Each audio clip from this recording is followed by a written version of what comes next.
Son las 7 de la mañana con 7 minutos.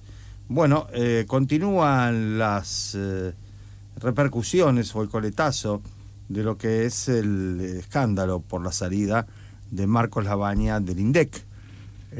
Ha habido distintas opiniones, distintas declaraciones desde diferentes arcos del espectro político en la Argentina.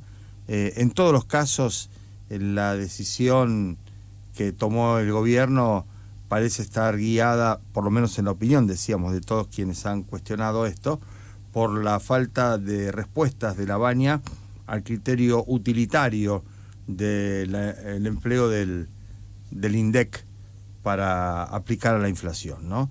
Lo que en su momento se le cuestionaba o se le criticaba al gobierno de Alberto Fernández o al de Cristina Kirchner, cuando Moreno era el encargado de estas cifras y del INDEC, se replica casi simétricamente por parte del gobierno de Javier Milei, que no quiere modificar la fórmula de cálculo que técnicamente, por lo que conversaba ayer con algunos colegas entendidos en la materia, se modifica quinquenalmente como mínimo, es decir, se ajusta, se retoca, se incorporan, se modifican los parámetros que miden el consumo y se van generando otras expectativas en torno al índice. Por ejemplo, hace 10 años o 15 años el costo de la internet o de la telefonía era prácticamente irrelevante.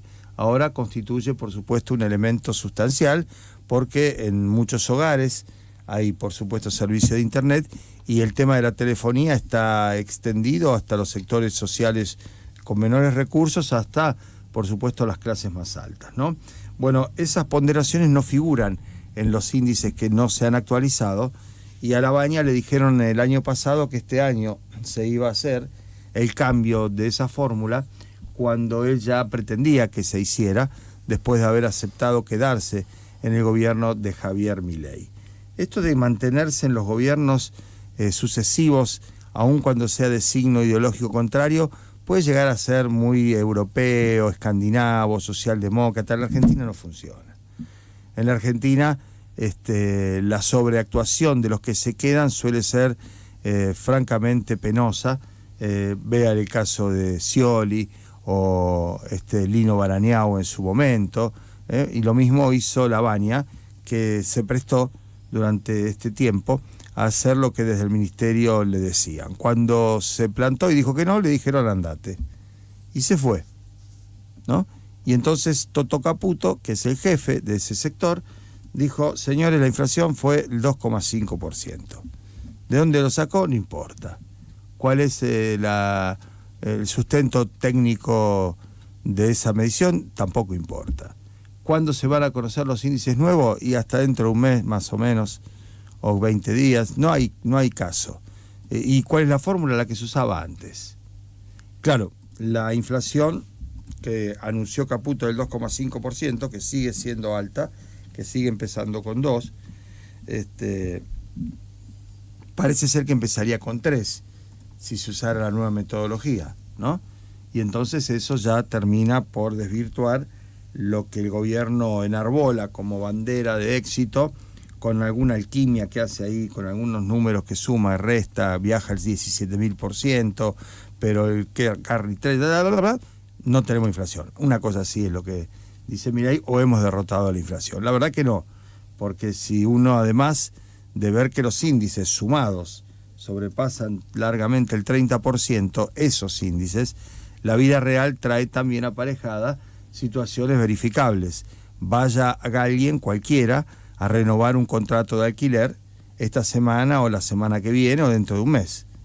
¿Cuánto más caro es el monto del alquiler que lo que pagaba el año anterior a esta altura? Es más que el 30, es más que el 33. En algunos casos es bastante más, ¿no?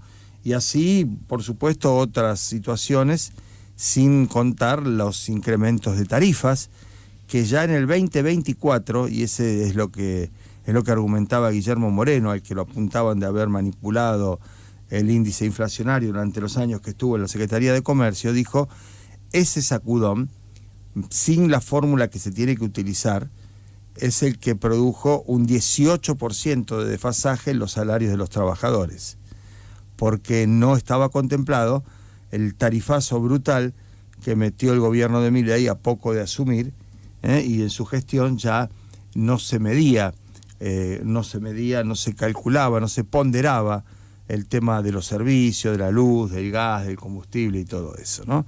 Si uno ve la evolución del precio de la nafta, ahí se dará cuenta, porque aumenta de un 1 a 1,5% y baja del 0,3% cada tanto, como para hacer una suerte de sub y baja, de vaivén, pero que en términos reales y al final de la historia, anualizado, está por encima de la inflación que reconoce el gobierno.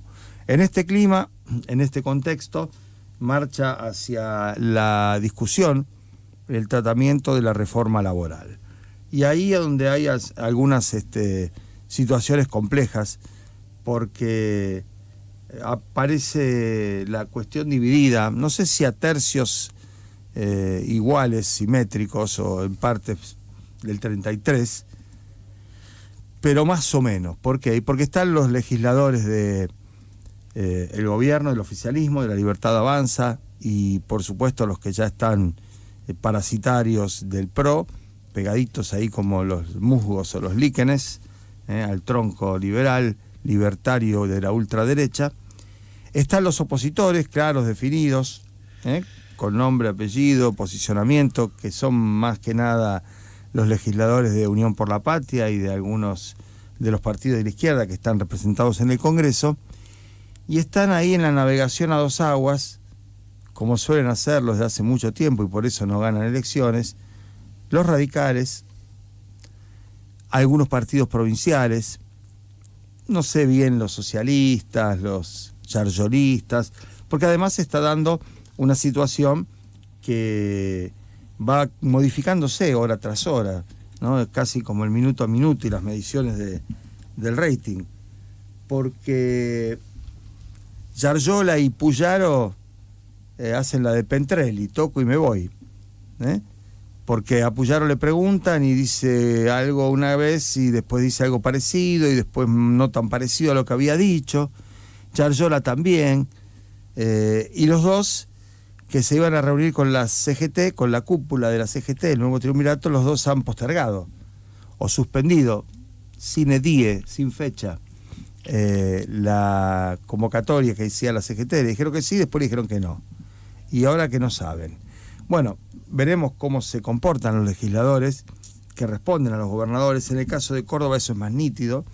En Santa Fe, por ejemplo, en las últimas votaciones, los senadores, Galareto hacía una y una, Carolina Lozada hacía la de ella, votando con La Libertad Avanza, y los diputados, bueno, ya no hay prácticamente ningún referente radical, pero sí, aún y a pesar de que no sean radicales, los que reportan a Maximiliano Puyaro, ¿no? Ya Paulón, que no reporta a Puyaro, adelantó que va a votar en contra, y veremos qué es lo que hace Farías, si efectivamente Farías responde a Puyaro y hace lo que le dicen, o lo que él cree que hay que hacer, que en el caso de la doctrina, el posicionamiento, el pensamiento socialista, es oponerse a esta ley que ayer justo conversaba Ernesto Terenbaum, y dice Ernesto, estos tipos que no tienen hijos hablan de la vida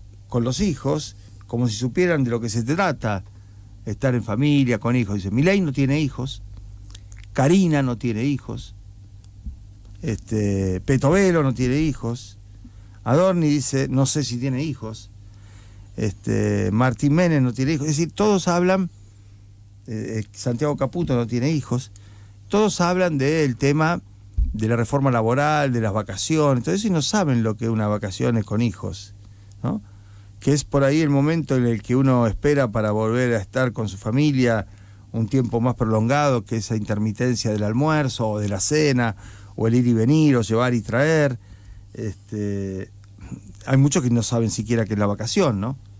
También hay que decirlo eso, ¿no? La visión de Ernesto, yo se lo decía, es parcial, es un sector social importante, por supuesto, tal vez la mitad o un poco más, pero contemplando todo, eso de que el gobierno decida en la ley que el dueño, el patrón, puede darte vacaciones en 3 tramos de una semana, por ejemplo, en mayo, en agosto y en noviembre.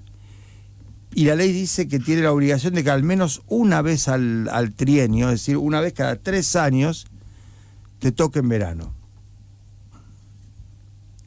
La verdad que es una enormidad. Y cuando la ley se modificó para que no sea tan brutal, tan bestial la aplicación, por lo menos el texto que se está analizando, habla de el consenso entre el patrón y los empleados, como si efectivamente los patrones en la mayoría de las empresas fueran benefactores, ¿no? Fueran Luis Pasteur, o qué sé yo.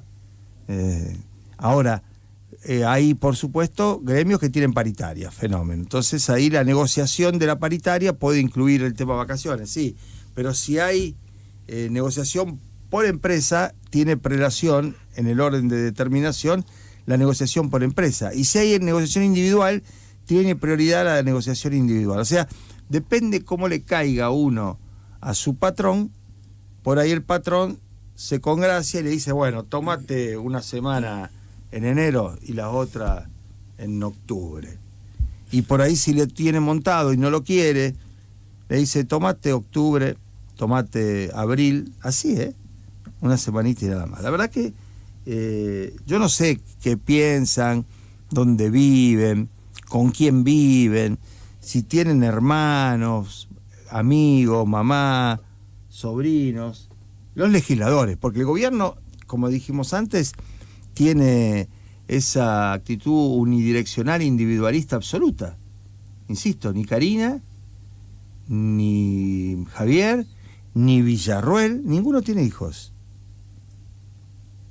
Entonces es difícil, ¿no? Conversaba también con una colega, parece los médicos obstetras, que dale, gorda, no puede doler tanto, dale, hace fuerza, pujá, ahora, y el obstetra en su vida, no quiero decir ninguna grosería, porque además tengo muchos y muy buenos amigos en el rubro, pero no saben, sí. Imaginan cómo es eso. Por lo menos han estudiado, ¿no? En el caso del gobierno, que se atreve y tiene la osadía de pautar la vida de los ciudadanos, tan liberales que son ellos, ¿no? Tan libertarios, te mandan adelante con una legislación que no tiene encarnadura en la vida real. Porque además el conflicto que genera dentro de cada caso, cada familia, la falta de practicidad a los efectos de poder organizar políticas de turismo, de esparcimiento, descanso. Los chicos tienen vacaciones en verano y un par de semanas en invierno. Y si a vos no te toca vacaciones en enero o en febrero, estás frito. No va a estar con los chicos, ¿no? Eso es lo que decía Ernesto ayer, ¿no? Vamos a ver qué hacen los legisladores. Este es uno de los puntos, este es uno de los aspectos, por supuesto. Después está el tema de la indemnización, de los despidos y todo eso, que también está, por supuesto, en la mesa o sobre el tapete, con gente que, como decíamos antes, calcula, ¿no?, qué le conviene hacer más que lo que debería hacer. Yo no sé cómo van a votar la mayoría de esos legisladores, que son casi un tercio, que en definitiva son los que pueden determinar si esto avanza o no avanza en el Parlamento argentino.